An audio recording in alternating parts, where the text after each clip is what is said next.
Agpang king PSA, mi babaeng bilang dareng alang obra king Pilipinas kumpara inyang milabas sa banwa.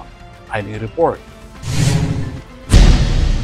Mi baba ing bilang darengalang obra king bansa king 1.96 million inyang September 2025. Ibat king 2.03 million inyang August. Agpang king piyakabayong labor force survey ning Philippine Statistics Authority o PSA apepalwal inyang November 6, 2025. Makanyan man, sinabi ng PSA Chief at National Statistician Claire Dennis Mapa na bagyang mas mitas pa mo rin iti kumpara king 1.89 million na mitala king kaparehong bulan ninyang 2024. Mitalay nga unemployment rate king 3.8%, mas mababa kesa king 3.9% inyang August, inyamo bagyang mas mitas kumpara king 3.7% inyang September 2024. Samantala, mi baba ing labor force participation rate king 64.5%, ibat king 65.1% inyang milabas sa banwa. Agpang kang mapa maabot king 49.60 million ing bilang dareng ating obra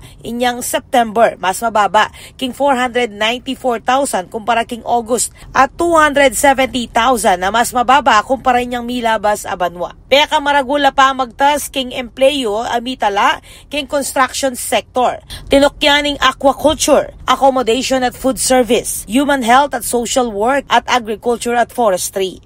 King kabilugan, 61.3% darang empleyado. Ing underemployment rate, mitalaya king 11.1%. Bagyang mitas, ibat king 10.7%. Inyang August, inyang mo mas mababa, king 11.9%. Inyang milabas abanwa. Ako po, Patricia Mamangon para King News Force Pampanga. Balitang tutuking Balen, susuyo.